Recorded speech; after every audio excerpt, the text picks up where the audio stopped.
Have you ever noticed the different pronunciations of the ED past tense endings in English? با کۆتاییە وشەیە لە کاتی ڕابردووی سادەی ئینگلیزی. ئایا هەرگیز تێبینیت کردووە کە هەندێک پێشەکردنی جیاوازی هەیە? In fact, there are 3 different ways to pronounce the ED ending. So, what is an English student to do?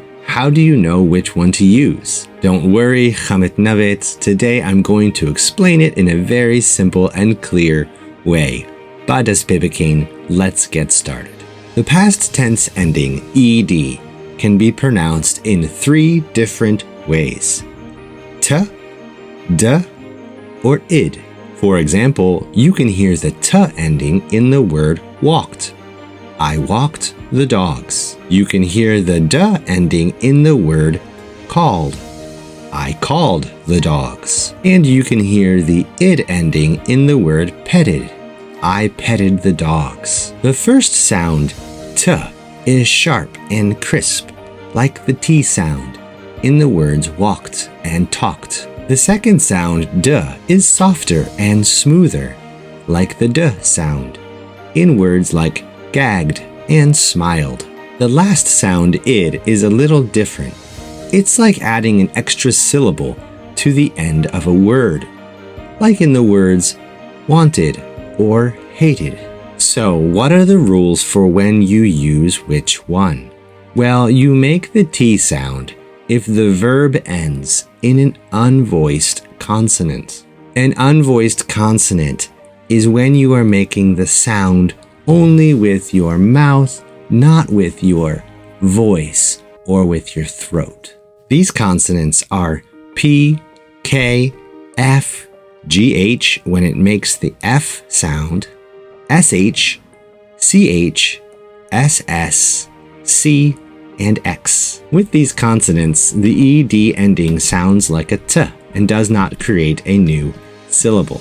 Again, like the word walked. Second, if the verb ends in a voiced consonant where you are using your throat and your voice, then that makes the D sound.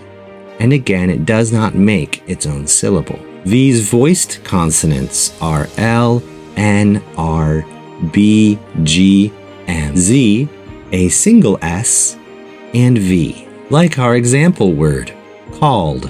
And third, if the verb ends in a D or a T, then the ED sound is pronounced as id, and it makes its own syllable, such as in the word needed. Let's review. If the final consonant of a verb comes from your mouth only, then ed makes the t sound. If the vowel or consonant that ends the verb comes from your throat, from your voice, then ed makes the d sound. And if the final consonant of the verb is a t or a d, then ed makes the id sound. Make sure that you practice this and that you notice the pattern in different words that use the past tense ed ending.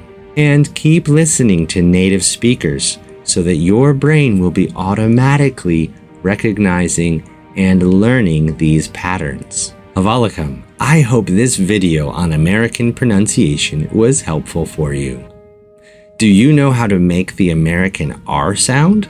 If not, then be sure to watch the video I made about the American R and how to make this sound one of the most difficult sounds in the American accent. Spaskuzaram boto havalakam. Until tomorrow, hata sabene, khwahafiz.